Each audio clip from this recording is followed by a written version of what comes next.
Mental Training 101 on 105.5 The Roar. And now back to Get Warrior Tough with Andrew Wittman. Oh, yeah. Welcome back to the most exciting hour of broadcast. If you're fighting anything in life and you want to get better on every level, you're in the right place. Andrew Wittman Show, GetWarriorTough.com. Hey, man, I got to tell you, this has been awesome. I want to do this again with you because obviously I do a lot of golf broadcasting, and we've got the magazine, and we travel all over the country, and we've had several segments today, but man, thanks so much for having me in today. Thank you, man. I just said it during the break, I'm the rookie, man. You're the guy with 4,000 hours of broadcast, and it shows, and I've just been enjoying this, man. I'm lucky and blessed. I figured out and I'll go back to something you said, segment one. I remember in 2008, Andrew, when everybody told me, oh, you'll never get a golf show to go. Nobody will listen, Steve. It's the Golf Channel and ESPN and CBS, and you can't play with the big boys. And I remember something you told me one time, and for the listeners out there, this really stuck with me. I wrote it down on a sheet of paper, and then I put it on an index card, and it's in my car, and it was, don't bet against me. Yeah, man. And I just sit there, and every time I get mad at somebody, or somebody decides not to sponsor my show, or not to do this or do that, and I'm looking at them and going, well, don't bet against me. Yeah, I would never bet against you, Steve. Well, I appreciate that. And I'm like you. I continue to work through the program and do it, and it's kind of funny. A lot of what you do is you're working with CEOs and you're working with companies. You're working with a lot of municipal agencies. Yeah, we're doing like law enforcement. Yeah. We do, and cities and city governments. I actually do a lot of federal government stuff too. So it's pretty timely too, because obviously with the Baltimore and the Ferguson stuff, what are you finding? I mean, are you hearing? Is the mood different out there now, or do you find, man, those guys and girls are just getting beaten up by the media, and I don't think it's all fair. I think if any of us went and rode in a police car, and I've done it twice, dude, it's not fun. Let me tell you, and you've done this as a federal agent. And I did it at Spartanburg County as a sheriff's deputy too. So, I mean, walking up on cars, going into domestic now, it's and nobody wants a cop until they want them. You know what I mean? Like, nobody wants you around. And it's a hard, thankless job, and they don't get paid very much, and it's a rough business, man. But when I do training and consulting with them, I remind them, hey, man, this is a calling. It's not a job. Yeah. Yeah. Well, and I guess that would apply also to athletics, or it applies to parenting. It applies to just about anything you do. Athletics, obviously, huge week coming up. I know. I'm so excited. Do you know, this is like the time of the year, the Federal Reserve, not to get off on a Bloomberg segment here, but they predict now from this week coming up all the way to the end of January. You know why? College football and pro football are back. And I know there's nobody in the country, and I'm a golf guy. But, man, I mean, you see it. You work with a lot of coaches, and you work with some football teams. Yeah. How do you take let's use Clemson football, Dabo Swinney. Man, that guy's just taking off. World-class, and they predicted in some polls to maybe take it to be number 4 and get in there and play on Ohio State for a championship. Absolutely. Okay. How does a guy like Dabo Swinney, if you were working with them or you work with other programs or other, athletic groups, you gotta base of kids that are incredibly talented.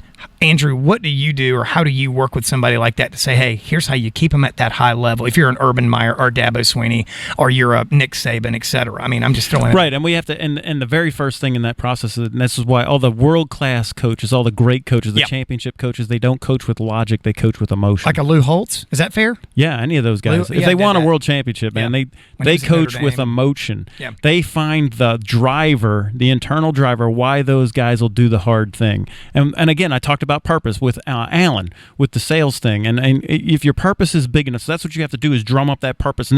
And really paint that picture of how big this is and what a huge deal it is.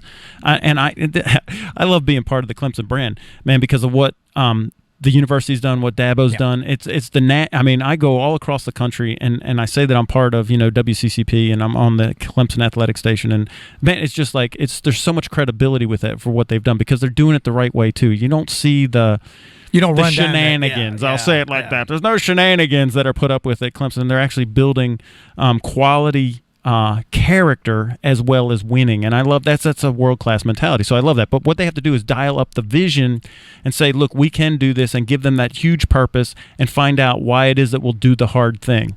And you were in Mental Toughness 101, we talk about why would you go in the burning house?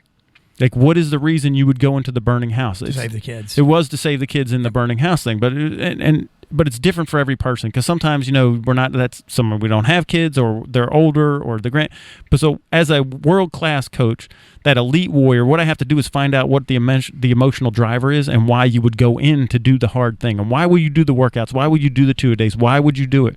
I mean, some of those guys, it may be because they have a chance to make a career out of it in the NFL. Some of them, it may be, this is your last stop, let's make the most of it, and really, make our mark. And like at Clemson, the last time we won a national championship was 81. We're due, man. Yeah. Oh, yeah. And this could be the year. He's employing a lot of things into the program.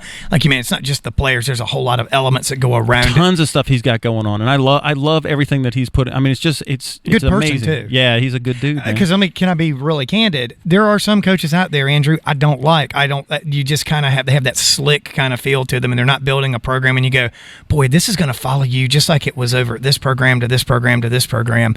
Let me shift gears and go to the NFL, because you said something just now. Those guys get up to the highest level of professional football. It's brutal, it's tough, and it's really.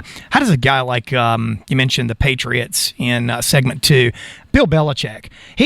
Bill Belichick hits me as being one of those guys that is just real prickly, and he's not easy. He's tough on the media.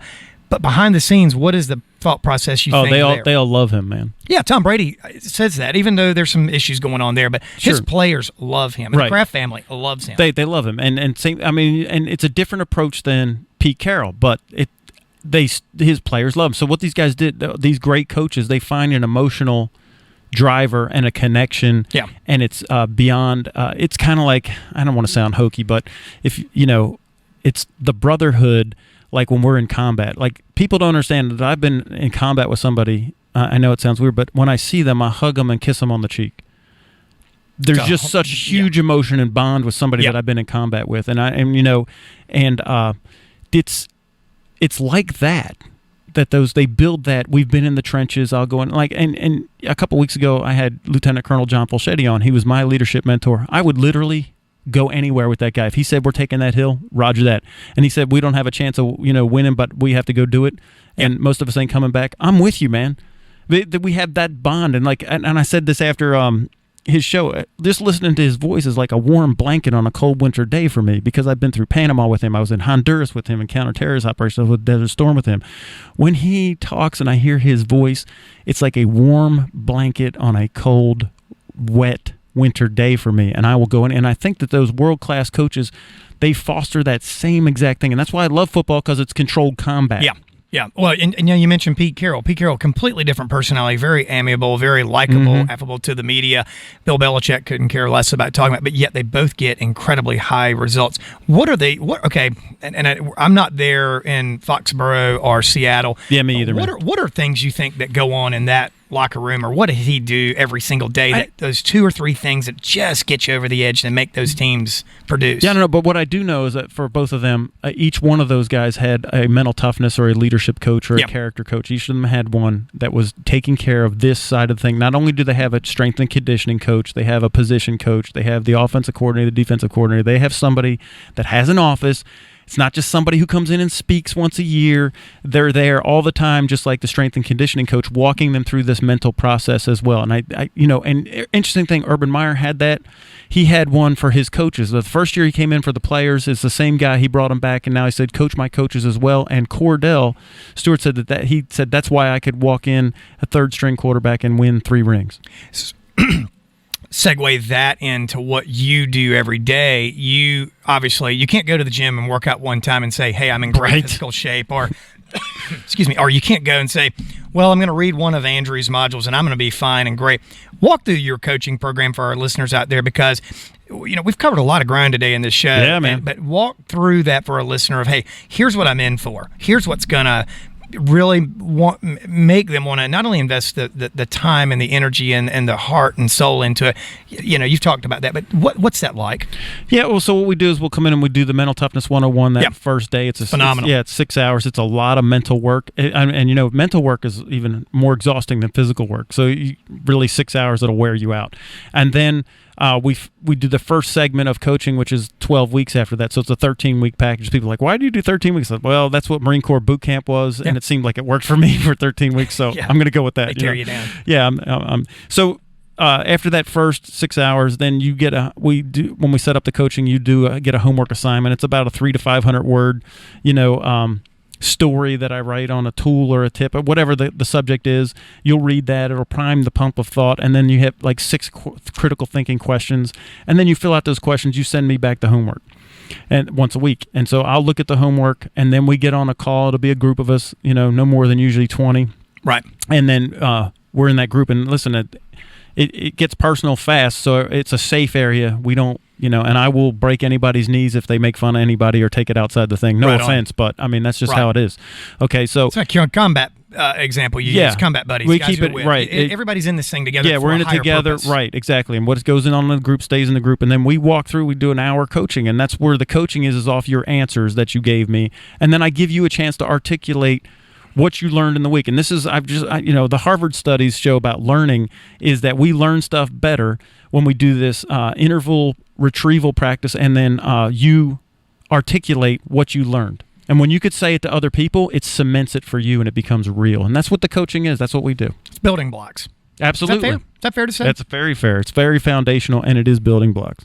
When you get down to working with not only your corporate customers, but your individual customers, the people that come into the program and they go out there and do it, you get a lot of people that call you back and go, man, I really want to do this again or do that again. And sometimes your time is so taken up. I know you're traveling like crazy. Sometimes you have to say, I can't really just do a 2-hour session with you. I've got to go. You're going to have to invest in more to get to that next level. Right, because if you're just wanting to, I don't put Band-Aids on bullet holes. I won't do it because I'm not going to put my name on. Gotcha. You're not going to get results. I'm not going to do anything that's not going to produce results. And I turn down a lot of business because I don't think I can help you. If I can't help you, I'm not putting my name on it. If you're not willing to invest the time, the mental, physical energy, and the money, if you're not willing to bet on yourself, I'll put it like that, I'm not going to waste my time because I know you're not going to do the deal. Awesome. I love it. All right. Man, time is gone, buddy. It flew. Woo! Thanks for coming in, man. Thanks so much for having me.